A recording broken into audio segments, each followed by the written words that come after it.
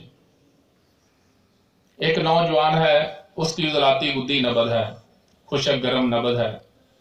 ابھی اس نے گرم خشک چیزیں کھانی شروع کر دی یا گرم تر چیزیں زیادہ لینی شروع کر دی تو اس کی نبض جو ہے وہ آگے کی طرف چلی جائے گی. ابھی یہاں سوال کوئی کرے گا بھی کہاں تک جائے گی، یہ اس کے خوراک پہ ڈیپینڈ کرتا ہے کہ وہ نبض کہاں تک جائے گی. اسی طرح اگر وہی شخص خشک چیزیں استعمال زیادہ کرتا ہے، خشک تر لیتا ہے، 2 نمبر چیزیں لیتا ہے، عضلاتی اعصابی لیتا ہے، تو اس کی نبض جو ہے وہ پیچھے کو آ جائے گی. اب اس کی نبض کو بحال کرنا ہی تندرستی ہے. اس کو آپ نے کیا کرنا ہے؟ اگر وہ نبض آگے چلی گئی، اب یہاں بھی بہت سارے اختلافات پائے جاتے ہیں. کوئی کہتا ہے کہ 1 نمبر کا 2 سے علاج کرو، کوئی کہتا ہے 3 سے کرو، کوئی کہتا ہے 4 سے کرو. تو اس کا مطلب ہے کہ قانون نام کی کوئی چیز نہیں ہے، لیکن ایسا نہیں ہے. سب سے پہلے جب مزاج بگڑے گا تو مقام لذت پہ نبض ہوگی، اس کو ہم محرک دیں گے. کسی اور چیز کی ضرورت نہیں ہے. ٹھیک. ابھی اس کو آپ نے جو نبض ہے اس کو آپ نے بحال کرنا ہے. 2 جگہ تحریک ہوگی، 2 جگہ تسکین ہوگی اور 2 جگہ تحلیل ہوگی. اس کی وضاحت بھی آج کے سبق میں استاد محترم انشاءاللہ آپ کے سامنے رکھیں گے. لیکن یہ نہیں ہے کہ ابھی ابتدائی مراحل میں ہیں تو آپ اس کو ہائپوٹینسی جو ہے وہ دینی شروع کر دیں. وہ اس کے مزاج کے مطابق ہی جو ہے وہ دوائی دی جا سکتی ہے. دوسری ایک بات ہے کہ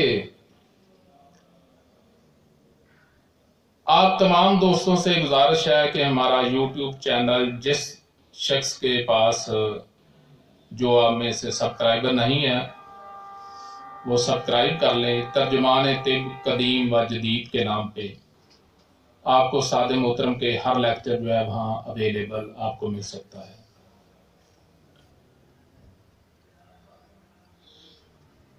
اختتام پہ آپ سوال کر سکیں گے انشاءاللہ جو آج کا سبق ہوگا اس پہ.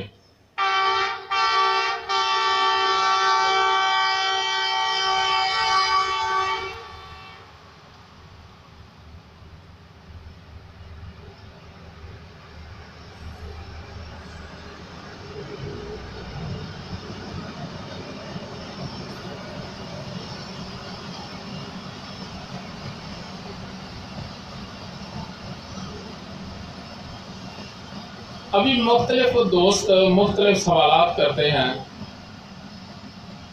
کیونکہ ہر شخص جس کا طب کے ساتھ اللہ کے لازمی بات ہے وہ اسٹڈی کرتے ہیں کتابوں کی. کتابوں میں بہت کچھ لکھا ہے. جو ان کتابوں میں لکھا ہے ہم اس کے ذمہ دار نہیں ہیں. ہمارے پاس وہ سوال کرنا ہے جو ہم نے آپ کو بتانا ہے اس کے متعلق. استاد محترم ایک مثال دیا کرتے ہیں کہ سیکھنے کے لیے جو ہے وہ شاگرد بن کر سیکھا جاتا ہے، استاد بن کر کبھی نہیں سیکھا جاتا. وہ پچھلی دفعہ ایک مثال دی تھی کہ کوئی نئی نویلی دلہن کہیں آ گئی تو اس کے خامد نے کہا کہ مجھے آپ کھیر جو ہے نا وہ بہت پسند ہے، آپ کھیر بنا لیتی ہیں؟ کہتی ہیں میں بناؤں. تو اس بیچاری کو پتا نہیں تھا کیسے بنتی ہے. وہ اپنی ساس کے پاس گئی، کہتی امی جان کھیر کیسے بناتے ہیں؟ انہوں نے کہا بیٹا وہ ایک پتیلی لیں اس میں دودھ ڈال لیں. کہتی ہے اس کا تو مجھے پتا ہے. کہا پھر اس میں آپ چاول گرائنڈ کر کے اس میں ڈال لیں. کہا اس کا بھی مجھے پتا ہے. کہا پھر اس میں تھوڑی سی چینی ڈال لیں. کہتی ہے اس کا بھی مجھے پتا ہے. کہتی پھر آخر میں نا ایک مٹھ جو ہے نا وہ نمک کے بھی ڈال لیں. کہتی ہے اس کا بھی مجھے پتا ہے. بس پھر جو ہوا سو ہوا.